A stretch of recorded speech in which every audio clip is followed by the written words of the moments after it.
Welcome, everybody. It's Jim Evans. Today in trades. What are the trades right now? It is crazy. Everything from interest rates kicking us in the face, changing the way we're looking at business now.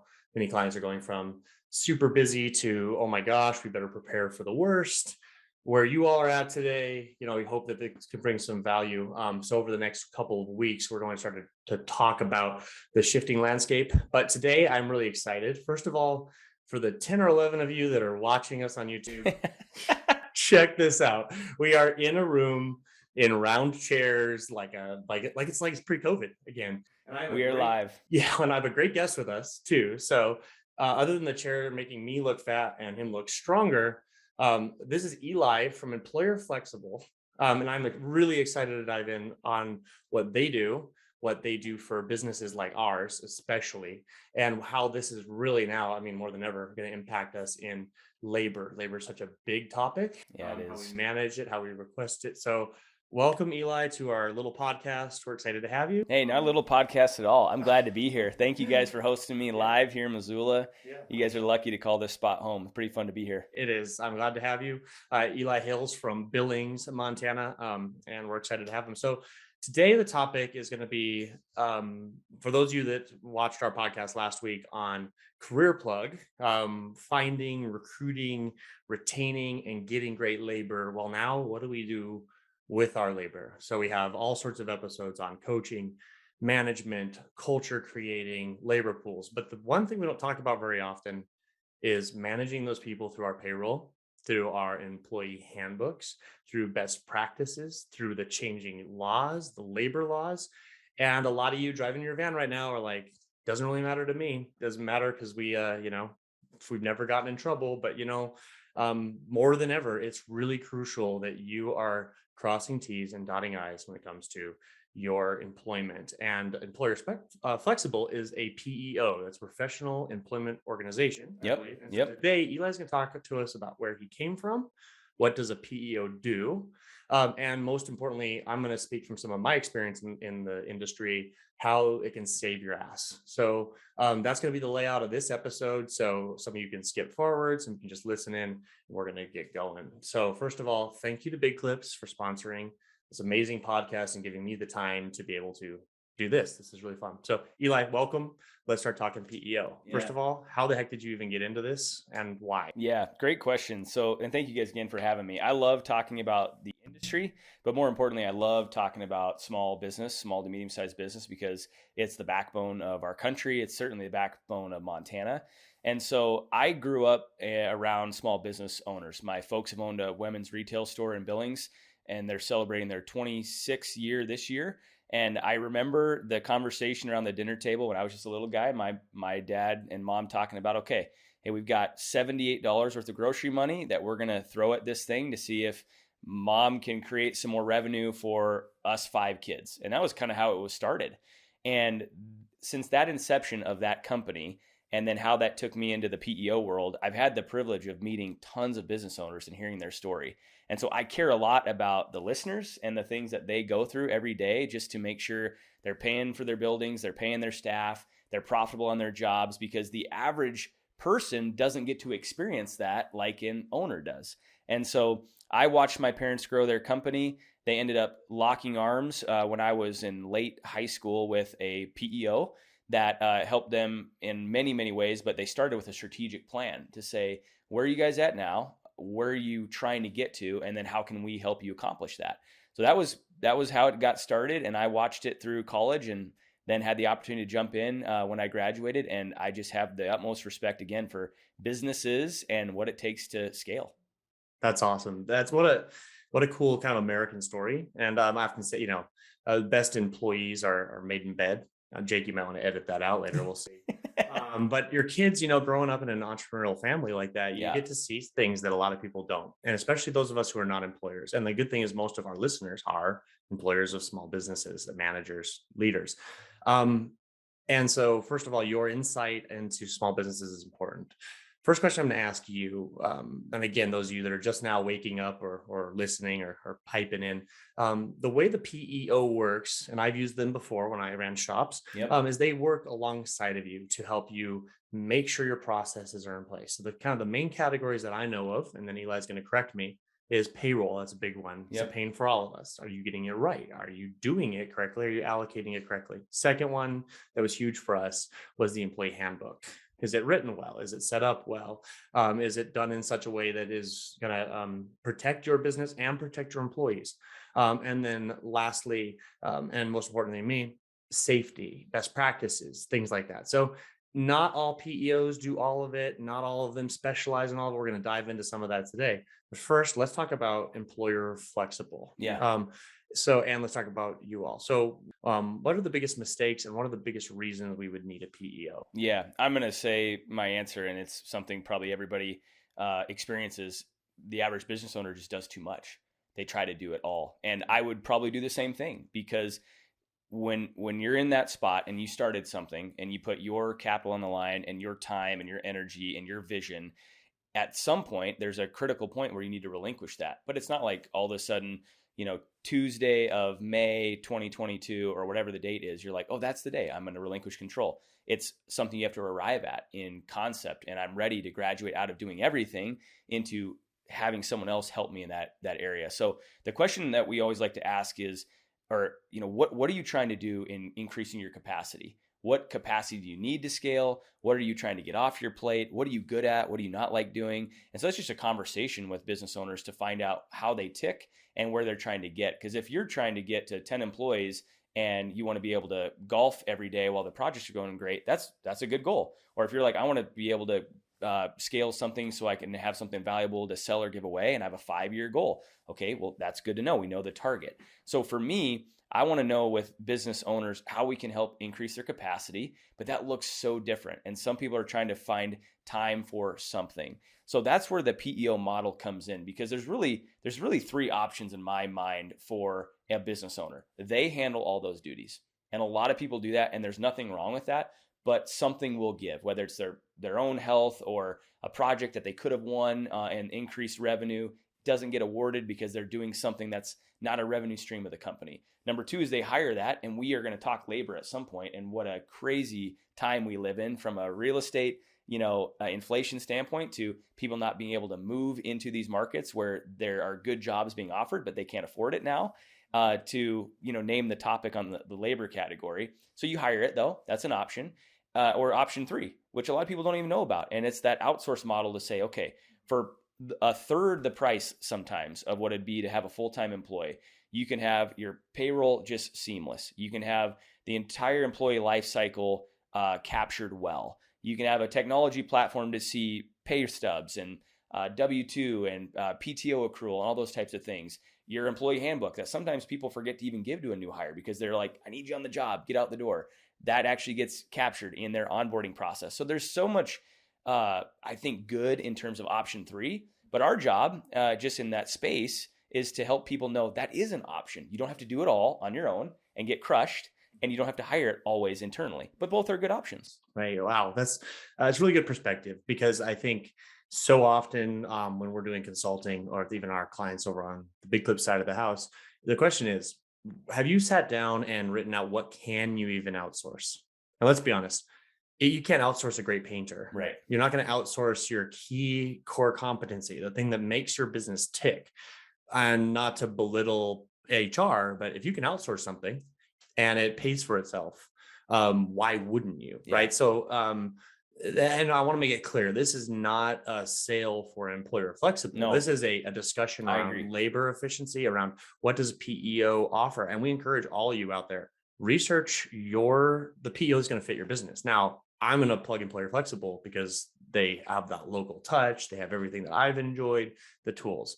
That's why Eli's here, right? But for all of you out there, we want you to think about a bigger picture here. What can be outsourced? Assuming we subscribe to that, let's talk about these next one. We're going to talk about areas where a PEO can save your ass, can save you some money. So let's talk about, like, what are the pros and cons of this outsource? What's that net reward for us business owners? So first thing I'm going to ask you, what would you say is the biggest profitable value add in having a PEO, like by maybe category what you see, and maybe that comes in line with what mistakes we talked about this a couple of days ago. What big mistakes do employers make trying to do it on their own? Yeah. So I've spent the better part of 12 years in the PEO space. And again, I've gotten to have the privilege of doing this with guys like Jim and others that have started businesses, and just ask them, tell me your story. And I enjoy doing that because a lot of people that are business owners don't get asked that because they're putting out fires every single day. And so I think the biggest, to your first question, to make sure I understood it, some of the biggest, I think, returns on the investment, I think that there are a lot of non-productive administrative pieces of a business. And so, maybe it's doing your payables, maybe it's handling your credit card reconciliation or whatever, your receivables and all of that. So it's an accounting function. You're not making money when you're doing that, but you know where your money's going in and out. That's a great thing. But that's a function, right? That could be outsourced potentially or hired so that you're not doing it.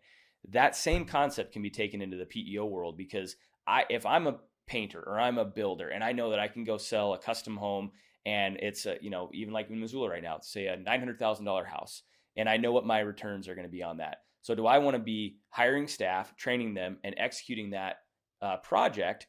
Or do I want to be focused a couple hours a week on payroll or working through a conflict mediation on an employee that I don't do that frequency, like an HR person would that's on your team. I mean, they have the advantage of a PEO is you have, say, an HR resource. They have countless clients that they're assisting. So they're learning from that oil company and that convenience store and that golf course and that builder, and they bring it to your shop. That's a huge advantage, as opposed to you had 3 encounters with employee grievances in a year. And all of a sudden you got to be an expert in something that you have no idea what you're doing. It would be the same as me saying, I'm going to paint my house. I've never done it, right? There's experts in that field. I should leverage that. Yeah, that's really good insight. I think what Eli just said is really powerful, everybody. I think take some time, grab a beer on the weekend, watching a game or something, just write out the things in your business that maybe you're not great at, and that's something that is a really good exercise. Because what are you great at? And I challenge the listeners, and I challenge us together, all of us, just let your winners ride. Do the things you can do really well. And then imagine what your business looks like if you're focusing on those competencies. Would that increase productivity, help pay a PEO, right? Secondly, if things go south, which, let's be honest, everyone on this podcast, when you're in the trades, sometimes, people can get hurt. Things can happen with employees. There's 2 things that a business mentor of mine told me one time. You don't mess with an employee's pride, and you don't mess with their paycheck. Yep. And he has some of the best retention I've ever seen. Yep. And he runs an amazing company. Well, those are the 2 things a PEO will save you on. Pride, meaning what is the handbook? What are the expectations? What do they come to expect? And then their paycheck. If you miss one paycheck because you've been busy, nothing hurts your team more. There's nothing that irks me more than if you mess up someone's paycheck. Don't pay them what you tell them you're going to pay them, and or do it in a non-timely fashion. So from my experience as a PEO customer, having that payroll help, having it checked, having it sent out, having it ready to go, that even if I'm on a vacation and I forget, just knowing it's going to get out the door, you got someone else to remember, that was very big. Secondly, things happen with employees. So I'll talk about that a little bit, because for me, payroll is important, but let's talk about what's really important: the hiring process, the firing process, write-ups, the laws around those. Tell me, and without getting into too many disasters, tell me some of the biggest challenges that small businesses run into in today's labor market and the sensitivities of today that a PEO could really help a small business. Yeah. Let's talk about that employee management, hiring, and what the PEO does in that capacity. Yeah. Well, the first thing that I'll hit on is, for a lot of the listeners, they're here in Montana. And then beyond that, they're going to be in Wyoming or Idaho, and you might have staff in both spots, say Montana and then across the border in Idaho. Completely different labor laws, completely different ability to hire and fire and things of that nature. I think, because I'm an employee of a great organization, the staff that you hire matter a lot, because they're representing your brand, and people matter. And so how we handle that experience of a new person being added to our personnel, it does matter. So that whole life cycle of, okay, the onboarding experience, that should reflect your brand and what you want. If they're important to you, then you should have given thought to that piece, right?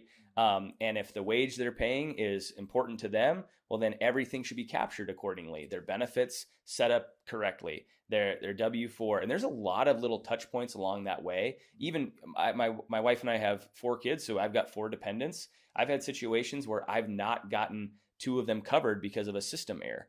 And that was a human error. Well, the technology from an onboarding experience should capture that. I would like Micah and Bo to have dental and health benefits, right? And so things of that nature, I think, just on the actual onboarding experience matter. But then on like the employee piece from a retention standpoint, there is an element of what do we need to do to make sure we have golden handcuffs. So you talked about the pride of, don't hurt their pride and don't mess up their payroll. I completely agree with that. But then what else can we do? Can we put things in place like a great 401k? Can we get some benefits that maybe because of the buying power of the PEO ecosystem, we can get access to, which standalone on our own, we couldn't.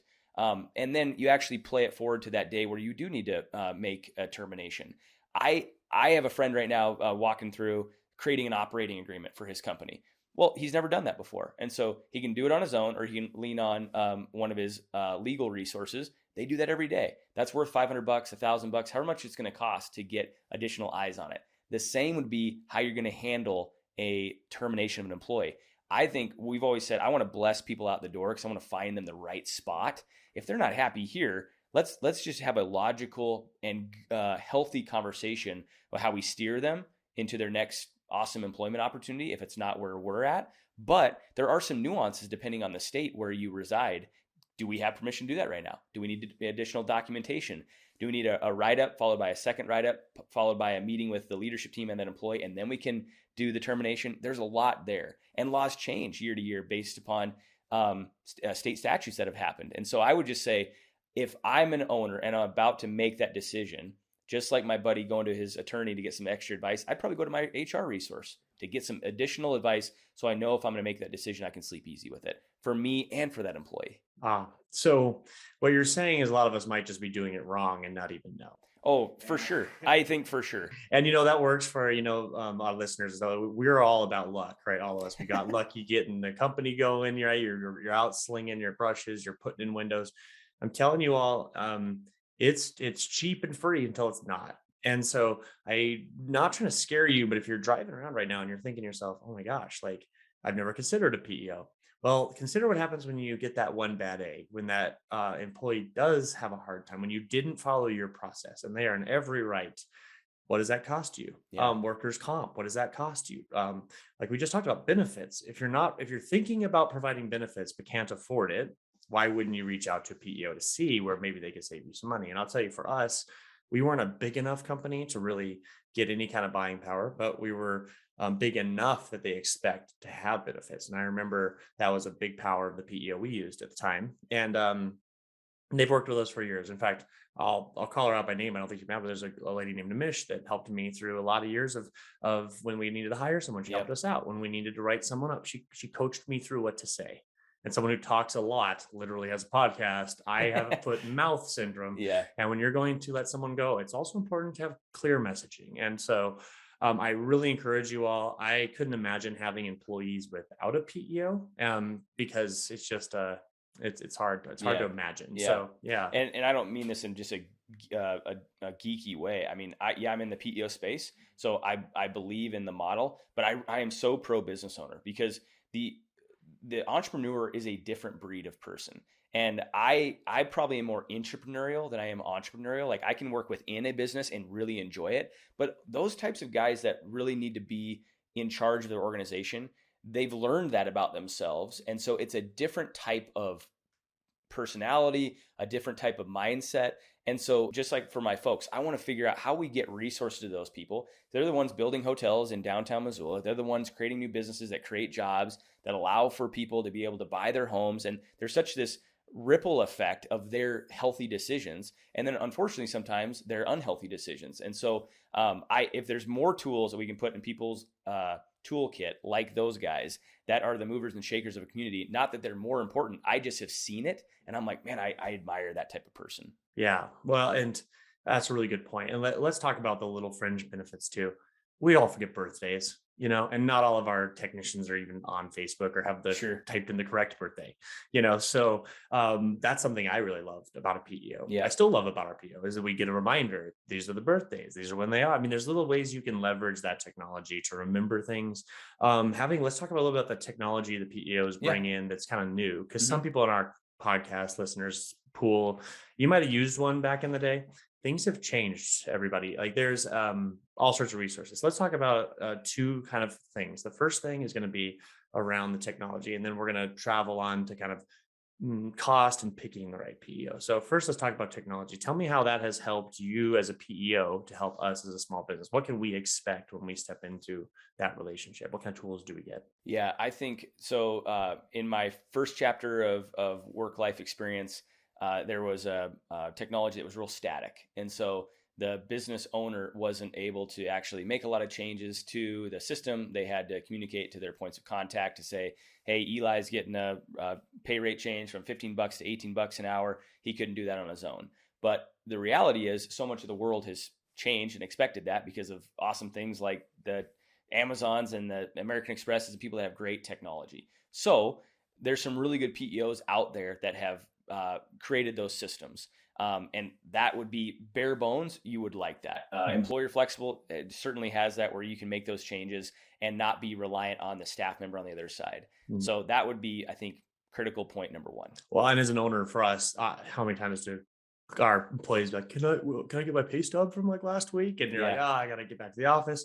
Employees can also then access, and they can pull their own reports. They can pull their tax reports, et cetera. And that's really helpful. At least it was for us. Yeah. They have their own portal to log in. They can update things, et cetera. They can see write-ups. And so different PEOs have different technology, but it's important to really look at what that is. So really good point. Secondly, let's talk about picking the right PEO. Again, we're not here to promote any, but Yeah. Employer Flexible is the best there ever was. But if you're looking for some other ones, or you're kind of shopping around and you want to do your diligence, pretend you don't work at Employer Flexible. What would you tell a business owner if I'm thinking about going down this route? What do I look for? What do I shop for? Yeah, I just heard this from a good friend of mine that I work with, and one of the fastest growing PEOs in the country is one that doesn't have any sales staff at all. They are completely a technology play, and it's the technology and the portal that you get access to, and so it's the experience of that solution for the organization that they're selling. That's awesome.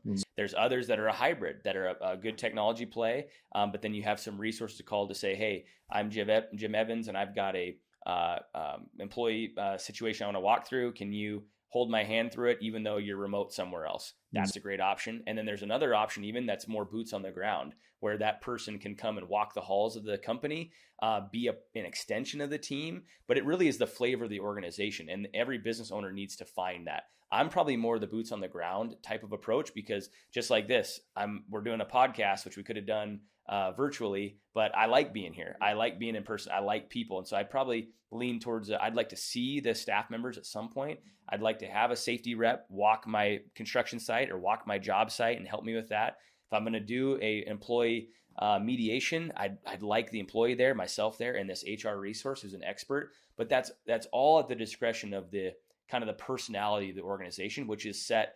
The tone of that is set by the leader himself or herself, the business owner running that. So what you're saying is Employer Flexible can install glass for me, asking for a friend. Yeah, I wouldn't go that far. Yeah, but no. Is there a PEO out there asking for a friend that can do all the labor for us because we can't seem to find anyone? Let me know where they are. All right. Yeah, that's good. No, that's a really good point. And for each of you out there, you might not need all of it. Some of you might just need, maybe you have a spouse who's great at HR. You just need payroll. Shop to find the programs that fit you at the company that fits you. Let's talk about Employer Flexible. What makes Employer Flexible different? What are some of your prized features? I obviously know you're really cool dudes, and I'm sure everyone, but I know you. Thanks. And Logan and Larry, and I really appreciate everybody that's involved in Employer Flexible is the people. Yeah. Let's talk about the organization. What else other than just great people, what else can they come to expect from your company? Yeah. One of the things I've really come to appreciate as I've gotten even just a little bit older is just that element of follow through. And so maybe it's just because we're Montanans. Maybe it's, I don't know how you and I were raised, but I mean, if you're going to do something and you say you're going to do it, then you need to do it.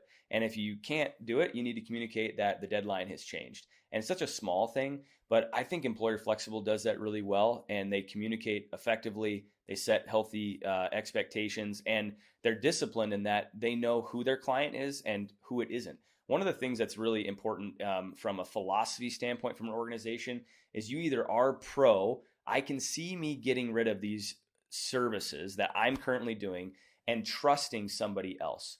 Or I'm not, I'm more of a control type of person, and there's nothing wrong with that, but you should know that about yourself. So if you're going to outsource some things or use a company as an extension of your own organization, you need to trust, because that's what they do for a living. Just like I want to trust your listener audience to come and paint my house on the outside or the inside and do a great job and not be following you around every room to see how you're doing, or that I could be doing it better. So there is this, okay, we need to figure out early on, we don't align, we would drive you nuts. It's not a you issue, it's an us issue. And so we want to be hands-on if a client wants us to. We want to walk the halls of their business. We want to sit on quarterly meetings and help with strategy sessions if they want, because that's what an internal employee would do. But that's developed over time in the relationship with the client as well. That might work for the first 6 months, and the second part of the year it's not needed. But we want to communicate, what do you need, and we want to hit those expectations. And then when it changes, let us know. That's awesome. The ability to qualify your customer, qualify those relationships. And fantastic. For those of you listening, I'm going to ask Eli, where do people go if they're not on the internet or looking on YouTube? If it's YouTube, if it's any of our channels, the link will be in the description. Go ahead and click on it and find your way to Employer Flexible. At least check them out. Give them a look. But for anyone who's just listening in a van, old fashioned, doesn't believe in internet, where do they go to find you? Yeah, you can. We're in the midst of setting up our office right now, but you can call us on my cell phone, which is 406-208-7030. I love talking business. I had 5-hour road trip up here today, and I was on the phone the entire time, just chatting with lots of different people in lots of different industries. Some are going to be our clients. Some are just people that are part of our network. Some are family. I enjoy it. And so even just hearing the story of your listeners of where they're at currently, where they're trying to get, and then fielding questions. We've had people we've met with for 5 years that we've only been a cheerleader for and given them some good advice, and they're becoming clients right now. We enjoy that. So we have kind of begin with the end in mind, a long-term vision of this, and what goes around comes around. Montana's one giant community. And so we want to handle relationships well, but that's kind of it in a nutshell. Wow. I mean, how bold. You put your cell phone out there. There you go. People are real. Call me. You know which PEO I'm choosing. So on that note, I just want to kind of wrap up with the theme of this that I hope you all take away is that the parts of our business where people can do it as well as we do the best parts of our business, get ready, let them do that. Mm-hmm. Let the winners ride. For a lot of our user base and listeners here, Service Station, for example, they often think we're pompous when I'm like, we will sell your glass better than you ever can.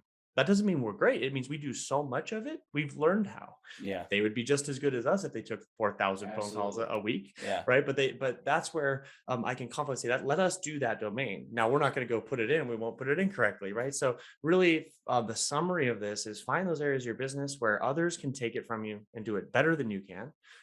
Whether that's Service Station, PEO, bid clips, automate what you can automate. And I think if we do that, we might find ourselves, instead of crazy busy, better busy, working on the things that matter, taking care of our customers, taking care of our employees. That's all that really matters. Yeah. And being with our guys in the field, not back in our office trying to figure out payroll. Well, in my final comment, just because of what you said, would be I have a great friend that I think is way smarter than I am, way wiser, certainly.